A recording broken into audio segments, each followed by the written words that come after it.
Shalom. Injil Markus disajikan dengan cara yang menunjukkan penggenapan janji-janji perjanjian lama. Hal ini jelas sejak awal saat Markus memulai kisahnya dengan berfokus pada penggenapan Yesaya 40 ayat yang 3 dalam diri Yohanes Pembaptis.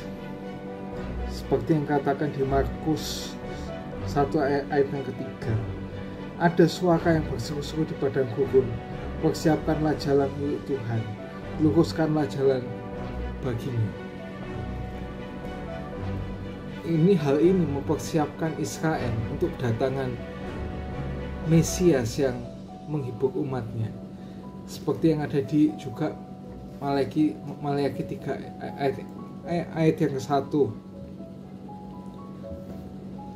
Tuhan akan datang untuk mengampuni dan memerintah atas umatnya, seperti yang katakan di Yesaya 40 ayat 1 sampai yang ke-11. Pelayanan persiapan Yohanes Pembaptis menandai kelanjutan pengajaran Allah yang sudah berlangsung sejak lama dan penuh kasih karunia terhadap umatnya, seperti yang ada di Markus 12 ayat 1 sampai yang ke-6. Markus 12 ayat 1 sampai yang ke-6. Lalu Yesus mulai berbicara kepada mereka dalam perumpamaan. Adalah seorang membuka kebun anggur dan menanam pagar di sekelilingnya. Ia menggali lubang tempat memangkas anggur dan mendirikan menara jaga. Kemudian ia menyewakan kebun itu kepada penggarap-penggarap lalu berangkat ke negeri lain. Dan ketika sudah tiba musimnya, ia menyuruh seorang hamba kepada penggarap itu untuk menerima sebagian dari hasil kebun itu dari mereka. Tetapi mereka menangkap hamba itu dan memukulnya, lalu menyuruhnya pergi dengan tangan hampa. Kemudian ia menyuruh pula seorang hamba yang lain kepada mereka. Orang ini mereka pukul sampai luka kepalanya dan sangat mereka permalukan. Lalu ia menyuruh seorang hamba lain lagi, dan orang ini mereka bunuh. Dan banyak yang lain lagi, ada yang mereka pukul dan ada yang mereka bunuh. Sekarang hanya tinggal satu orang anaknya yang kekasih. Akhirnya ia menyuruh dia kepada mereka, katanya, anakku akan mereka segera.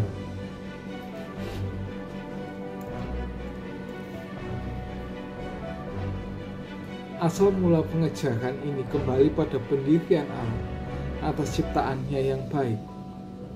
Ketika ia menempatkan Adam dan Hawa beserta keturunan mereka dalam satu hubungan dengan dirinya yang bersifat penciptaan,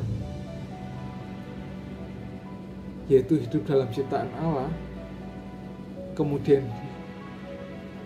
perjanjian yang hidup dalam terang kesetiaan dan perintah-perintah Allah, dan juga hidup di bawah pemerintahan Allah dan dalam pengejaran mandat budaya. Setelah kejatuhan umat manusia, Allah mengejar tujuannya, khususnya melalui panggilan penebusannya kepada Abraham sebagai bapa umatnya. Kepercayaan kepada persediaan Allah akan menandai pola penebusan yang progresif, termasuk keluarnya Israel dari perbudakan Mesir, seperti yang dikatakan di Keluaran 13 ayat yang ke-19, dan juga pemberian hukum Musa yang ada di Keluaran 20 sampai yang ke-23. Pengajaran Allah juga mengambil bentuk perantara sementara, yaitu hakim-hakim dan raja-raja.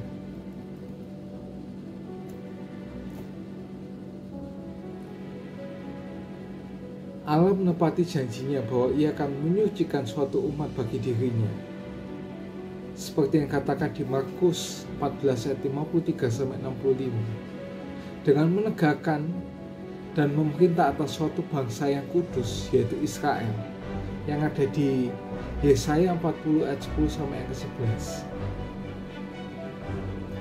Bangsa itu berulang kali gagal dalam panggilannya dan mengalami disiplin perpecahan dan pembuangan. tetapi Allah tidak pernah meninggalkan umatnya.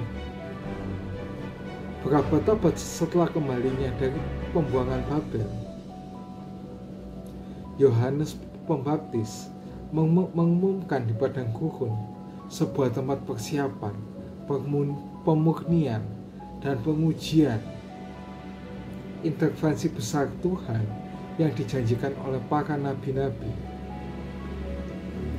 Jadi sementara Yesaya 40 awalnya menunjuk pada kembalinya Israel dari pembuangan, seperti yang katakan di Yesaya 40 ayat 1-2. Tapi Markus memperjelas bahwa nabi itu akan merujuk pada kedatangan Yesus, seperti yang ada di Markus 1 ayat 1-13.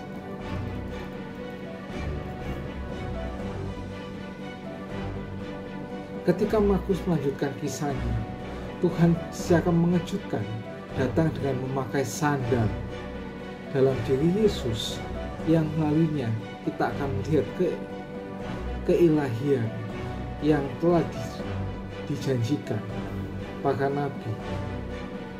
Misalnya seperti yang ada di Markus 2 ayat 5-12, Markus 9 ayat yang ke-2-13, dan juga di Markus 12 ayat 1-12. Dengan demikian Tuhan akan datang dalam hadirat duniawi dan dari anak yang kekal untuk memulai menggenapi harapan kerajaan mesianik dari perjanjian lama, seperti yang dikatakan di Yesaya 40 ayat 10-11. Yesus, anak Allah yang kekal, awalnya memberitakan kerajaan Allah, kemudian meresmikannya melalui kematian dan kebangkitannya. Melalui tindakan-tindakan ini yang akhirnya menaklukkan dosa dan dampak dari kejatuhan. Yesus ternyata adalah seorang raja mesianik yang memerintah kekal, seperti yang katakan di 2 Samuel 7 ayat yang ke-16.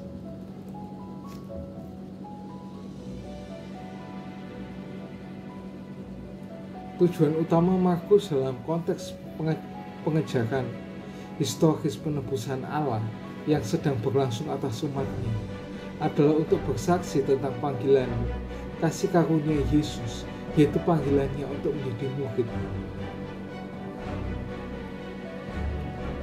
Kemungkinan dalam Markus tidak lain adalah pemulihan akhir atas Allah, atas umat universalnya kepada rancangan dan tujuan penciptaan yang asli, yaitu untuk berjalan dengan Allah, seperti yang dikatakan di Kejadian 5 ayat 22-24, dan dipulihkan sebagai pembawa gambar Allah yang sejati, seperti yang dikatakan di Roma 8 ayat yang ke-29, 1 Korintus 15 ayat 49, 2 Korintus 3 ayat yang ke-18, dan Kolose 3 ayat 10.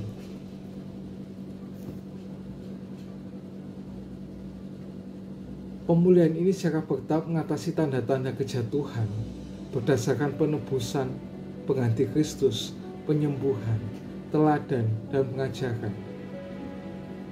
Panggilan berdaulat Yesus untuk menjadi murid yang bersama memperbaiki kemandirian dan ketidaktaatan Adam yang berdosa.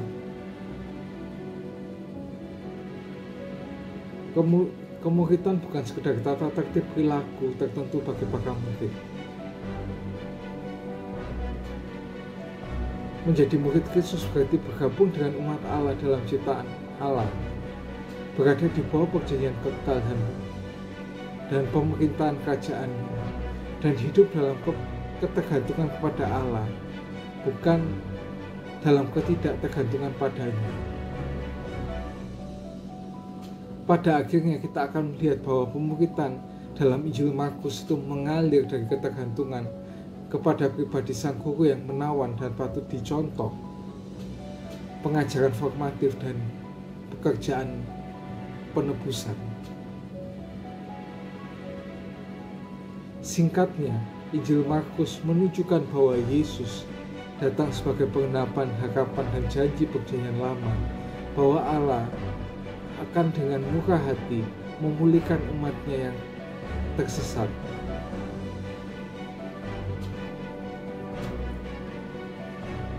Injil Markus hanyalah itu, Injil yang artinya adalah kabar baik. Berbahagialah setiap orang yang mendengar firman Tuhan, merenungkannya, menyimpan dalam hatinya, bahkan melakukannya dalam kehidupan sehari-hari. Ia seperti orang yang mendirikan rumah di atas gunung, dan apabila ada angin yang menerjangnya, rumah itu tidak akan kokoh. See you and God bless you.